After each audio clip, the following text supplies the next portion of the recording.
This is Up on Game presents Conversations with a Legend with LaVar Arrington. And LaVar is sitting down with some of the legends you have watched on and off the field. This is Up on Game presents Conversations with a Legend. And now, here's LaVar Arrington. What's up, everybody? It's LaVar Arrington here. It is another exciting edition of Conversations with a Legend. This next guy I'm going to speak to, well, he's a Big Ten legend. I know him personally. We went head-to-head quite a few times. Yeah, he's a special guy. Purdue Boilermaker, went to the league, Chargers, ended with the New Orleans Saints, Super Bowl champ. I got my guy Drew Brees here. He's going to be delivering the FedEx Player of the Year nominees and Ground Player of the Year finalists as well. But first and foremost, man, how you doing, man? I'm doing great. I was hoping you wouldn't bring up the 1998, 1999 Penn State Purdue matchups. You know, those didn't fare well for us. Drew, I got to say, first of all, if I recall correctly, you guys did get us the following year. I do believe. No, we lost. We lost again. We lost in 2000 at your place because we got two punts blocked. Dang, Drew. That you guys took back for touchdowns or recovered in the end zone or something. We were wounded that year. I know. We still couldn't get you. It was tough. Damn. I know. Penn State's the only Big Ten team I didn't beat. See, that was Michigan for me. I Really? couldn't get Michigan. We never got Michigan for some strange reason. But the one thing I do is I brag about the fact that I played against Drew Brees and Tom Brady in college. And obviously you guys are two of the greatest to ever do it. Since we're talking college, what's your recollection of it? Like, looking at how the landscape of football is unfolding now. Yeah.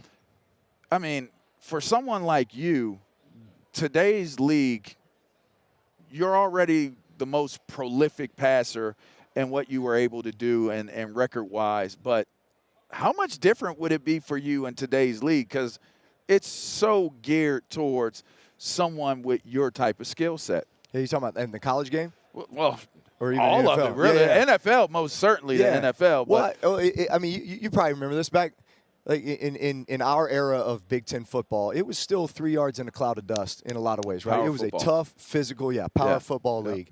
And then Joe Tiller comes into Purdue in 1997, and he brings a spread offense, right? Yep. Which had never really been done. Mm-hmm. People didn't know it was going to work. But it worked very well, and obviously it was exactly right. Yeah, spread you guys out. That was the only way to have a chance, right? Yeah. But I think for me that was my skill set, right? I was a 6 foot, 200-pound quarterback. Man, I love to throw the football. Like I certainly had the instincts to do that, and we were throwing the ball 50, 60 times a game. Yeah. And man, we could give people problems, right? And then we started to attract some talent, saying, man, I can go to another Big Ten school and catch 40 balls a year, or I can go to Purdue and I'll catch 100 balls a year, right? So you start to attract guys that want to be a part of an offense like that, and you start breaking records, and then people feel like, man, we're a part of something that's never been done before. Like we're making history here. Yeah. And we ended up winning the Big Ten, going to the Rose Bowl my senior year. But that's become the norm now in college football, right? Mm-hmm. Everybody is kind of these high-flying, very fast-paced offenses, which to me, that's fun to play in that type of an offensive system. Defensively, I got to ask you, the thing I was always conscious of, even when we were doing up-tempo stuff as an offense, was we can't be on and off this field too fast because that puts our defense in a tough spot. Like, I don't want these guys on the field too long, getting worn down, right? Yep. So, like, I think there's a balance. And we didn't want to be on the field and get worn down by your up-tempo offense. And listen, for us, the main key was to disrupt your rhythm.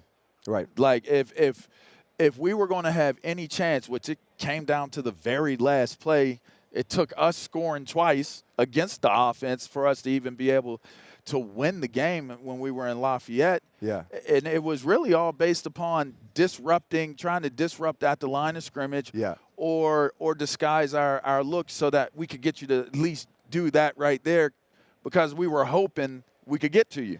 That was our only chance. The only reason y'all beat us in 99 is because you got a sack, fumble, you return for a touchdown, and then Courtney Brown tips a bubble pass, right? Yeah. Come on, like we're trying to cut him, and he just kind of throws the tackle down, tips this ball up, and takes it 60 for a touchdown. That's 14 It was points.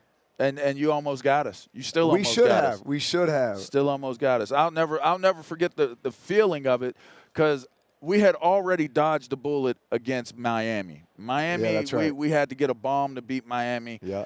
Then we come in, and it's like Brees is going to – if you don't get to him, it's a wrap. Like, it's just not going to end well. And that's all I could remember at the end of the game was like, dog, like, you're a special dude, man. And you continued to be special through the league. And then, obviously, it turned into what will be a first ballot Hall of Fame career, which is freaking awesome because I didn't have that, and I wasn't part of anything like that. How important was it for you, before we get into talking about the what you're doing with FedEx, how important was it for you to connect with Sean Payton, and how much of a difference was that for you moving forward in your career? Or would it have been that if they just continued on with you in San Diego? Because a lot of people were disappointed that it ended the way that it did in San Diego, but you end up with Sean Payton, dope coach, and the rest is kind of history. How important was that? Yeah. I mean, everybody asks, or speculates as to what it would have been like had I had a chance to stay in San Diego. Yeah. And the unique thing about San Diego was when I got to San Diego, I was drafted there in the second round in 2001. LaDainian Tomlinson was the first-round pick. I was the second-round pick. And the next year, Marty Schottenheimer comes in as the coach. But we were 1-15. They were 1-15 the year before. That was kind of the end of the Ryan Leaf, saga there. Mm-hmm. So they were 1-15. So bottom of the league, right? And it was, but that was, to me, that was an opportunity. It's the same situation we stepped into at Purdue. LaDainian Tomlinson, similar situation, stepping at TCU. Under-recruited, you go to a place, you build the program up. So coming into a situation where we're at the bottom and we're trying to build to the top, like, we love that. Yeah. We love that underdog story. And said, by the time we leave here, man, we're going to be champs. Well, 5 years later, man, through a bunch of struggle, I had been benched 3 times. They draft Phillip Rivers to take my job. I've got to scratch and claw to remain the starter. End up getting to a point where finally it's like, okay, we're in a position where we're winning the division. We're a playoff team. We're going to make a run. We've built the roster now to go make a run. And then that's when I had the injury at the end of the very last game of the 05 season that basically sent me to New Orleans.